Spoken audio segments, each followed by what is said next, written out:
starting with incentives. So we hear a lot about contracts signed in the offseason that are up to a certain amount of money. But what does that even mean? How can a contract be up to a certain amount of money? And why are cap hits so different from that reported number? Well, it has everything to do with how incentives work. And so before we jump into an example of those contracts, I'm going to cover how those incentives work for you guys real quick. So there are two different types of incentives. The first one is a likely to be earned incentive. These are performance-based incentives that are based on statistics that were achieved in the prior season. And the keyword there is achieved. So, for example, if you had a player that's a free agent coming off a 10-sack season and you make an incentive-based contract that has 10 sacks included in a clause, that would be a likely to be earned incentive because the player just hit 10 sacks. That means that this incentive, let's just say $2 million, would count against the team's cap. So it would be guaranteed money regardless of whether he achieves it or not. It would count against the cap because it was likely to be earned. Okay, it basically prevents you from signing Patrick Mahomes to a $100 million incentive of throw for one passing yard. He's clearly done that already, so it's a likely to be earned incentive. He's going to do it. Okay, so it's going to count a against likely the cap. to be incentive does go against the cap. That's right. Okay. On the contrary, there is a different type of incentive called a not likely to be earned incentive. So let's say you had a running back that rushed for 500 yards last year. Maybe he got injured. Maybe he wasn't good enough. He wasn't getting enough snap counts. He just didn't reach 1,000 yards. You could sign that running back to a contract that included an incentive of reach 1,000 yards. And since he was not able to achieve that statistic in the prior season, that incentive would fall under not likely to be earned. So that incentive, even if he reaches it, won't be counted against this year's cap number. So you could sign a veteran running back who hasn't achieved 1,000 yards, and in order to kind of get him to come to your team, you could offer him $4 million if he runs for 1,000 yards. And as long as he hadn't ran for 1,000 yards in the last season, he wouldn't count against the cap. You could get him for much cheaper in terms of cap room as opposed to actual money the team is paying. There's a big difference between money that the players actually get and the cap space or the cap hit that those players have. And we'll cover that in a second as we move on to the next slide here. So real quick, so an example of a not likely to be earned, as an example, like let's say Joe Burrow has a $10 million incentive to throw 50 touchdowns. Because he's not thrown 50 touchdowns, or at least in last year, if he throws 50 touchdowns, that money would not go against the Bengals cap space. Correct. Exactly. Okay. And so moving on to an example, I'm going to briefly go over it, and then Tyler's going to ask me some questions here to help hopefully answer all of the contract questions that everyone's been having this offseason. But the basics that make up a contract are salary, signing bonus, per game roster bonus, any incentives, and void years. So we're going to take a look, for an example, at Marcus Davenport's contract with the Detroit Lions this year. So this year, it was reported early on that Marcus Davenport signed a 1-year up to $4.75 million contract. However, that contract featured a fully guaranteed salary of $1.35 million, a fully guaranteed signing bonus of $300K, and a per game roster bonus of $850K total, or $50,000 per game. And then incentives worth up to $2 million. And no void years. And we'll get to void years in a second. However, Marcus Davenport's cap hit is only $1.75 million. How can that be? The total money there is $4.75. Well, he only played in 2 games last year, so he only earns 2 of those $50K roster bonuses, or $100,000 total. And so once you add that to the salary and the signing bonus, it's just $1.75 million. So the Lions are getting a guy who could be paid by the Detroit Lions organization $4.75 million at a cap price of 1.75. That's at least the minimum he could make. If he just gets injured on the first play, doesn't play another down, he will get that much money. So in terms of that per game roster bonus, only 100,000 is likely to be expected because he only played in a couple games, while Patrick Mahomes having a per game roster bonus, all of that would be likely to be earned. Actually, only 16 games of Patrick Mahomes' roster bonus this year would be likely to be earned because he did not play in one of the games last year. If you remember, he was benched against the Denver Oh, that's Broncos in right. Week 18. So whatever his per game roster bonuses number is, I'm sure it's higher than Marcus Davenport's 50K per game. Only 16 games of that would be likely to be earned. And those likely to be earned incentives, as we just covered, are all included on the salary cap number, whereas the not likely to be earned, i.e., Marcus Davenport's $2 million in incentives, likely including sacks. Marcus Davenport did not record a full sack last season, so any sack incentive is going to not be in that category of not likely to be earned because he didn't achieve anything last year. So all of those incentives will not count against his cap for this season.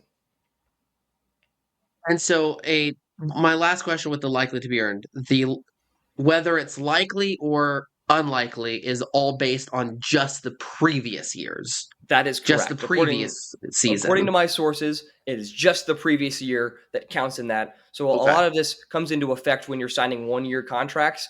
When you're signing 1-year contracts, you look at just the prior year and everything that he achieved. But from what I researched, yes, it's just the prior year that you look at. Some multi-year deals can have annual Okay. extensions that get more and more complicated, but we're just doing a basic, super easy to understand contract for this little crash course into contracts right now. And then so getting into void years. Correct me if I'm wrong on this one, but a void year is where a player has a contract, but the team can opt to not pay him for those years by releasing him. I'm actually going to correct you. That's wrong. Void years Oh, are something different. Void years are basically dummy years added onto the end of the deal that allow teams to spread to spread signing bonus over multiple seasons to make the impact on the salary cap less. So, for example, Mike Evans signed a 2-year extension back in 2024. He's only going to be playing on the Buccaneers for 2 years per that contract. However, his contract includes an additional 3 years of void years. Pardon my cat. um, a little that guest appearance allow this week. yeah, Peanut the cat guest appearance. But the void years are spread over those last 3 years of the contract, so it allows that signing bonus to be less when he's actually playing. And it's basically like doing a restructure before the contract is signed because it spreads all that money in years later after he may not even be playing on the roster anymore. So it may seem stupid at first that a guy could be being paid 3 years after he's off the roster, but during the time he's on the roster, he's getting paid less, and they have more money in their cap to sign more players to build around him, if that makes sense. Okay, so the void years is basically a way to help lower the cap hit year by year. So instead of Exactly. having a $16 million cap hit for 1 year, you could potentially have a $4 million cap hit for 4 years, Exactly. That's making a each perfect year easier. explanation of it. Yep. You're prorating that salary over multiple years as opposed to loading it all in one, lessening the cap burden on a team. So if you ever see a void year added in a contract, that's what it is. It's just adding extra years to spread out that salary or that signing bonus over multiple seasons, even if the player may not be playing during those seasons. Okay. And so each year, a general manager's sole job is to make sure that they have under a certain cap of money being spent. What happens if a team just says, "No, I don't care. I'll pay more." That's a good question. So, what if a team just blows through their cap limit? So, the first penalty that would be levied would be fines against the organization. And depending on how far over the cap you go, the NFL could go as far as to take away draft picks, similar to how the NFL can take away draft picks for teams tampering with free agents early, as they did with the Falcons and Kirk Cousins last year. We don't see a lot of teams be uncap compliant and have draft picks taken away, but it does happen. And it's one of it's the most severe penalty to being over the cap. That's why you don't want to be over the cap, especially because draft picks are basically cheap contracts. You're paying that guy a rookie salary, so you don't want to lose draft picks when you're already not cap compliant. It's like a double homicide. You don't want it.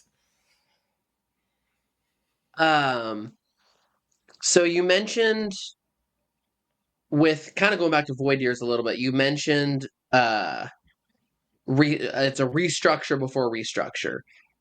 Patrick Mahomes and Chris Jones have both restructured their contracts this year, freeing up $50 million in cap space this year. Can you break down what that means? Like, is that just gone? Is that never going to come back into play?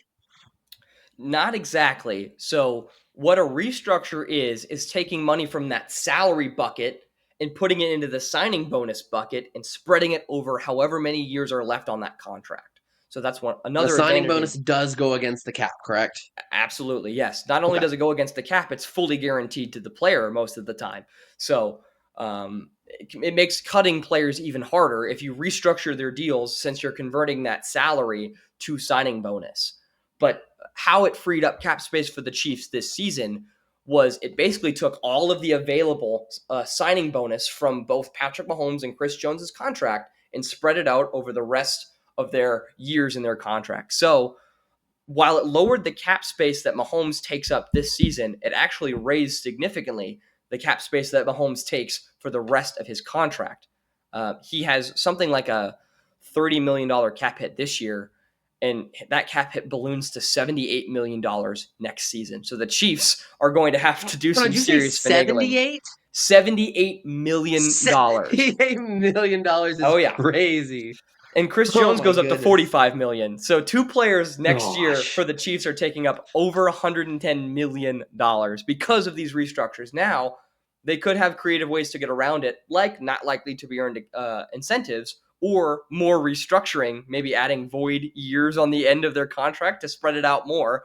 But the Chiefs and their GM have been very creative in the way that they manage contracts over the years. However, it always looks bleak until they do their magic right before the league starts in March every year. But yeah, that's what a In contract Veach we restructure is. trust. And see, in Detroit, we say let Brad Holmes cook, but that's okay. Um, Each fan base has their own thing.